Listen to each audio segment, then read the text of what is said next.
Assalamualaikum warahmatullahi wabarakatuh. Raditu billahi robban wa bil islami dina wa bi Muhammadin nabiyya wa rasulah.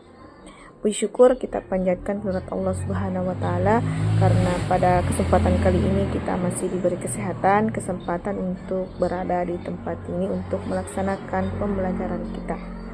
Dan tak lupa pula kita aturkan salam dan salawat kepada junjungan Nabiullah Muhammad SAW, sang motivator buat kita semua. Untuk kali ini kita akan membahas tentang perilaku atau sifat malu. Pengertian malu atau pengertian sifat malu dalam bahasa Arab, malu itu disebut al-haya. Malu dapat diartikan sebagai perasaan tidak nyaman atau merasa rendah diri ketika berada dalam situasi yang dianggap kurang pantas atau di luar batas norma sopan santun yang berlaku dalam masyarakat. Biasanya perasaan malu muncul ketika seseorang merasa diawasi atau dinilai oleh orang lain. Kemudian, dalil tentang sifat malu. Malu merupakan akhlak yang sangat dianjurkan oleh Islam.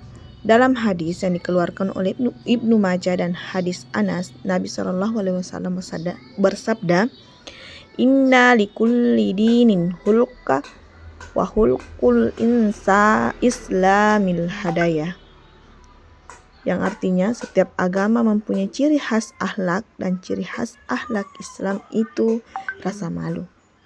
Kemudian jenis-jenis sifat malu dalam Islam. Yang pertama, malu terhadap Allah Subhanahu wa taala, kemudian malu terhadap manusia, dan malu terhadap diri sendiri. Yang mana malu terhadap Allah Subhanahu wa taala akan mendorong seseorang untuk melaksanakan perintahnya dan menjauhi segala larangannya.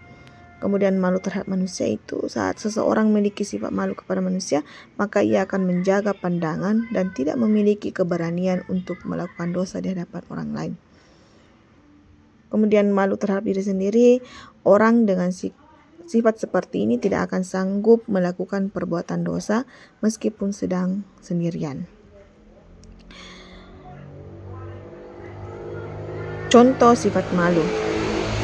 Yang pertama, merasa canggung saat berbicara di depan umum. Kemudian tidak berani menunjukkan keahlian atau bakat yang dimiliki. Merasa tidak percaya diri ketika berada di lingkungan baru.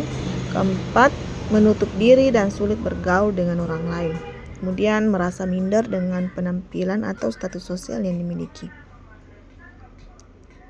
Manfaat sifat malu. Manfaatnya itu yang pertama, menjaga sopan santun dan etika dalam pergaulan sosial. Kemudian yang kedua, mendorong seseorang untuk memperbaiki kesalahan atau tindakan yang tidak pantas. Ketiga, menjaga privasi dan batasan diri ketika berada di lingkungan sosial.